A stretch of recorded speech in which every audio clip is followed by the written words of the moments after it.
Hello friends, welcome our YouTube channel Ajay टिस्ट time.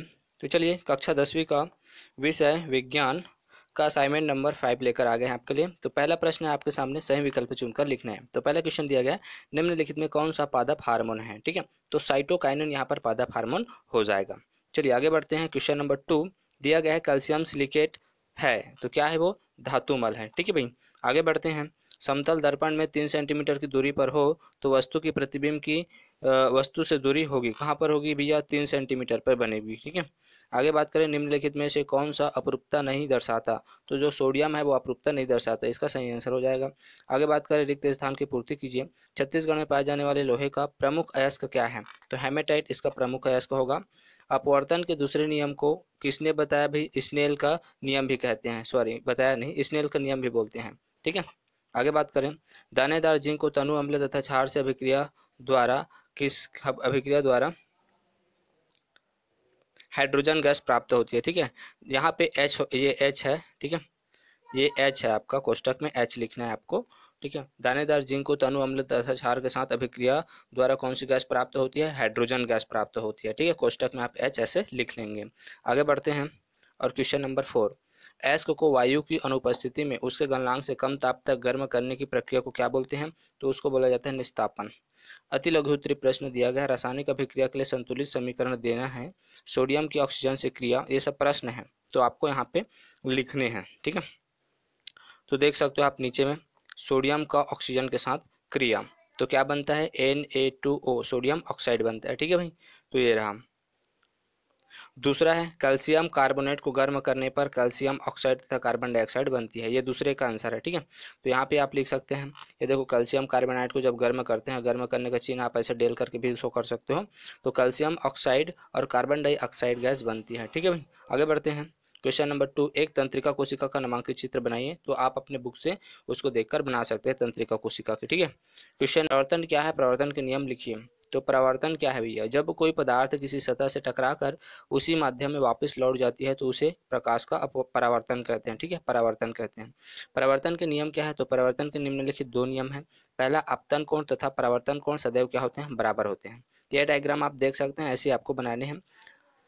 कोण आई बराबर कोण आर। ठीक है, आपतित किरण इज इक्वल टू परावर्तित किरण, दोनों के कोण के जो मान होते हैं लगभग क्या होते हैं? बराबर होते हैं। तो यह डायग्राम आपको नीचे में बना लेंगे।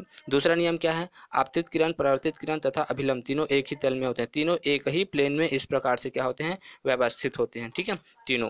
ठीक, आगे बढ़ते हैं और बात करते हैं अति लघु उत्तरीय प्रश्न, प्रश्न क्रमांक 5, अधातुओं एवं धातुओं के भौतिक गुणों की तुलना कीजिए, जो कि बहुत ही सरल है, शायद आप लोगों ने लिख भी लिया होगा इसको, फिर भी यहाँ पे देख सकते हो धातु एवं अधातुओं के भौतिक गुण।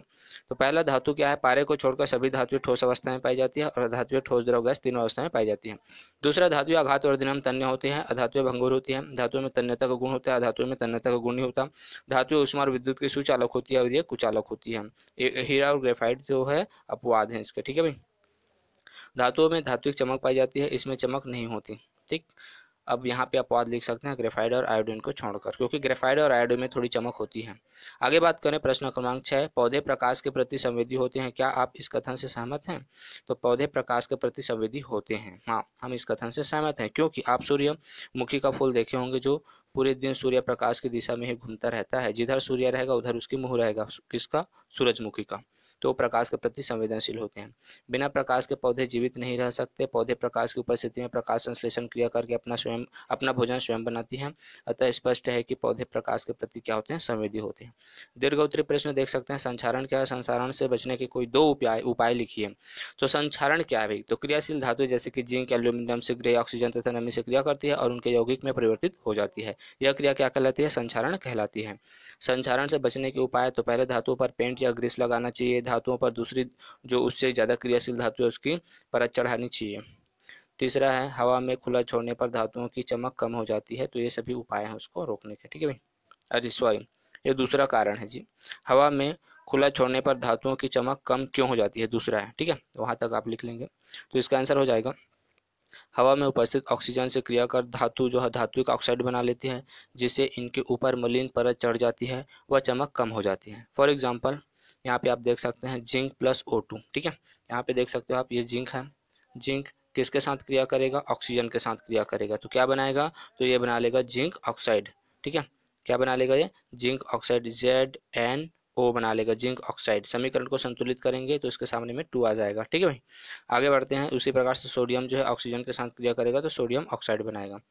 अब अगला है उपधातु किसे कहते हैं, 2 उदाहरण दीजिए। तो उपधातु, एक समूह से दूसरे समूह में जाने पर धात्विक गुणों में अचानक परिवर्तन नहीं होता बल्कि क्रमिक परिवर्तन होता है। यह एक टेढ़ी मेढ़ी विकर्ण रेखा के निकट तत्वों के द्वारा दर्शाया गया है। इसलिए इनकी गिनती न ही धातुओं में होती है और न ही अधातुओं में, इसलिए इन्हें उप अर्धधातु या उपधातु कहा जाता है। इनके 2 उदाहरण हैं, पहला बोरान जिसका संकेत है B, दूसरा है सिलिकॉन जिसका संकेत है Si। आगे बात करें, आपको कोई तत्व दिया गया है और आपसे कहा गया कि कैसे पहचानेंगे कि वह धातु है या अधातु। 3 तरीके बताइए। तो 3 तरीका यहाँ पे मैं बता रहा हूँ। पहला, प्रायः धातुएं इलेक्ट्रॉन त्याग कर धनायन बनाती हैं। दूसरा, धातुओं के ऑक्साइड क्षारीय प्रकृति की होती है। तीसरा, धातुएं हैलोजन तत्वों से क्रिया करके संगत लवण बनाती हैं। तो ये सारे चीज आप इसमें लिख देंगे। तो इस प्रकार से आपके सारे आंसर क्वेश्चन होते हैं पूरे। ठीक है, उम्मीद करता हूँ कि ये वीडियो आपके लिए हेल्पफुल रहा होगा। चलिए मिलते हैं नेक्स्ट वीडियो में, तब तक के लिए बाय।